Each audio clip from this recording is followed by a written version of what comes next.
Hi everyone, welcome back to my channel. Today's lesson is another continuation from the last one. All right, so I think one of the hardest parts of healing is that after enough pain, chaos can start to feel familiar. Not good, not healthy, not peaceful, just familiar.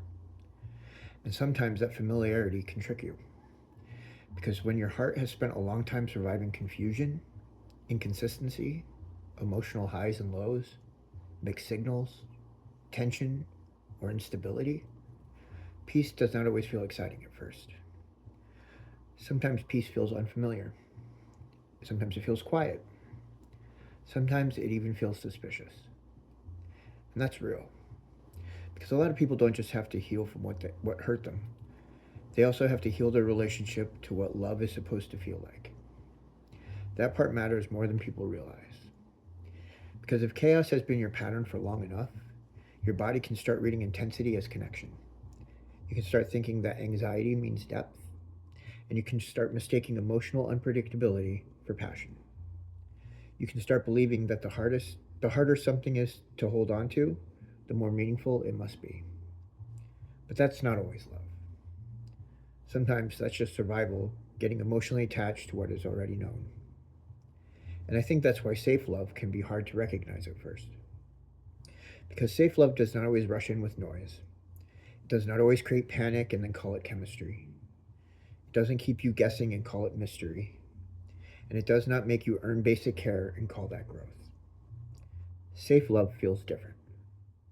And for someone who's used to surviving chaos, different can feel uncomfortable before it feels beautiful. That doesn't mean it's wrong, though. It just means that your nervous system may still be learning that peace is not emptiness, consistency is not boredom, gentleness is not weakness, and calm is not the absence of love. Sometimes calm is exactly what love is supposed to feel like. I think that's such an important thing to say because so many people have been conditioned to only trust what is intense. They trust the pull, they trust the obsession, they trust the emotional roller coaster, they trust what makes them overthink, spiral, and stay emotionally activated. But safe love usually doesn't feel like you are constantly fighting for emotional ground. It feels steadier than that. It lets you breathe. And that can be a strange thing to get used to when you've spent a long time bracing. Because when you're used to chaos, you start reading life through tension. You expect the shift. You expect the disappointment. You expect the inconsistency. You expect to have to decode what somebody feels instead of simply experiencing it clearly. So when something real comes in and it is honest, calm, and emotionally safe, part of you may not know what to do with it. Part of you may wonder, why does this feel so quiet? Why am I not spiraling? Why does this feel almost too easy to receive? And why am I waiting for something to go wrong? That's not because safe love is lacking something. A lot of the time, it's because your body is still adjusting to the absence of chaos. And I think people need compassion around that. Because learning to recognize safe love is not just emotional, it's physical too. It reaches into your patterns, your expectations, your fear, and your attachment history. All of it. It asks you to notice not only who someone is, but who you become around them. And that matters.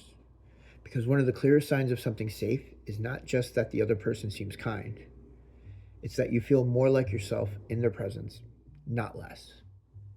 You don't feel like you have to shrink. You don't feel like you have to chase clarity. You don't you don't feel like you have to perform calm while internally unraveling. And you don't have to feel like you have to betray your peace just to stay connected. Safe love does not demand self-abandonment. And that's one of the biggest differences. It does not feed on confusion. It does not grow stronger through instability.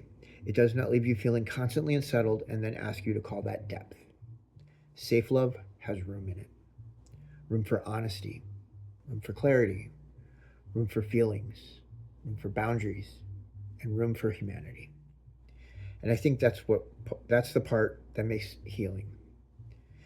Not because safe love fixes everything, not because another person becomes the answer to all your pain, but because safe love does not force you to become someone in order to receive it. It meets you in truth. It allows you to soften without pushing you for it.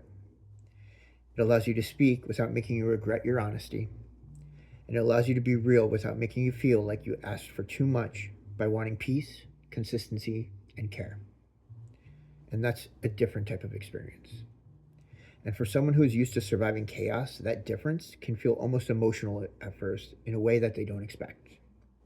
Because there's grief in realizing how much pain you once normalized. There's grief in realizing how often you called anxiety connection, how often you called unpredictability passion, how often you confused longing with alignment, and how often you settled for emotional crumbs because part of you learned not to expect safety. And that can be hard to face, but can also be freeing. Because once you start seeing that clearly, you stop romanticizing what kept wounding you. You start understanding that the thing that had the strongest hold on you was not always the healthiest thing for you. And that opens the doors to something better, to something steadier, something more honest, something less performative and more real. I think safe love often feels simple in the ways that matter. Not shallow, not careless, not casual, just simple. As in, you don't have to constantly decode it. You don't have to beg your nervous system to calm down after every interaction. You don't have to keep talking yourself out of what hurts. And you don't have to keep negotiating with confusion just to keep the connection alive. There's honesty there. There's care there. There's steadiness there. And most importantly, there's peace. Not perfect peace, not a fantasy, and not a connection without real life, real feelings, or real complexity. But peace in the sense that your spirit is not constantly under attack trying to make sense of what love is doing. And that matters. Because I really think there are people who have never been shown that love can be gentle and still be real. That it can be consistent and still be deep. It can be grounded and still be moving. And it can be safe and still be powerful.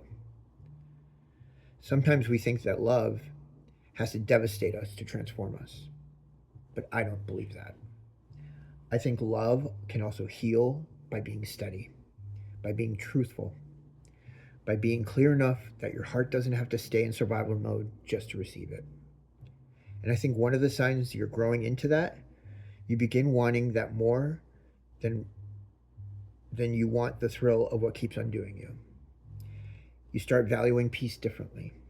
You start noticing how much your body tells the truth. You start paying attention to what allows you to stay connected to yourself. And that is maturity. Because safe love is not just about whether someone says they care. It's about whether care feels safe enough in your life when it arrives.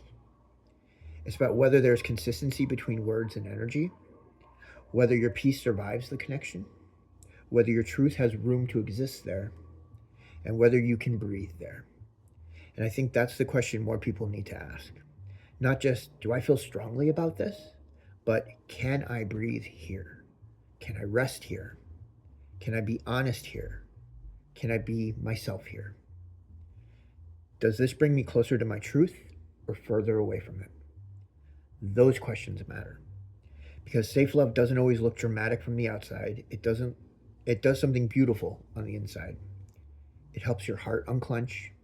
It helps your body stop bracing. It helps your spirit remember that care does not have to come wrapped in confusion just to be real. And maybe that's one of the deepest forms of healing there is. Not just finding love, but learning how to recognize when love is no longer asking you to survive it.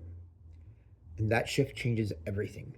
Because once you know what safe love really feels like, you stop glorifying the things that keep disturbing your peace. You stop calling emotional chaos your destiny. You stop mistaking uncertainty for chemistry. And you stop thinking you have to be emotionally exhausted for something to mean something. You begin to understand that what is meant for you should not always feel like a wound you are trying to keep open. It should feel like truth, like steadiness, like space, like honesty, like care that does not make you disappear. And I think that is such a hopeful thing, because it means healing is not just about what you leave behind. It's also about what you finally become able to receive. And that is beautiful to me. To get to a place where your heart no longer recognizes chaos, to a place where peace no longer feels empty, into a place where gentleness does not scare you and steadiness does not make you run. That is growth. That is real healing. And that is what happens when your heart starts remembering that love is not supposed to break you just to prove it's real. So if you're in a space like that right now, where you're trying to understand what safe love even looks like after pain, after chaos, after all the things that taught you to brace, I just want to say this. Take your time. Let yourself relearn. Let yourself notice what calms you. Let yourself pay attention to what feels clear instead of confusing. And let yourself honor the love that does not ask you to abandon your peace just to stay connected to it. Because safe love may not always look like the patterns we've known, but that doesn't make it less real.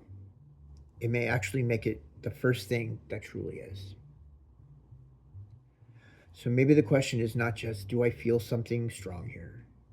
Maybe the deeper question is, does this feel safe enough for me to stay connected to myself while I experience it? Because that changes everything. Safe love is not the kind that keeps you in survival mode. It's the kind that lets you exhale. And after chaos, that kind of love can feel unfamiliar. But unfamiliar does not mean it's wrong. Sometimes unfamiliar is exactly what healing is supposed to feel like. You are allowed to stop mistaking chaos for connection. The right love will not always ask your nervous system to suffer just to believe it's real. All right, thank you guys. Thank you everybody again. Thanks for listening. Thanks for being on my channel. As always, I greatly appreciate your support. Please leave comments, feedback. I would love to hear back from you. I haven't gotten anything back from anybody really yet, but it does matter to me what you guys think or any experiences. If this resonated with you in any way, please let me know. Don't forget to hit like and subscribe so that way when I do come out with a new message, you'll be the first to know about it. And until the next message, may you guys have a sparkling day.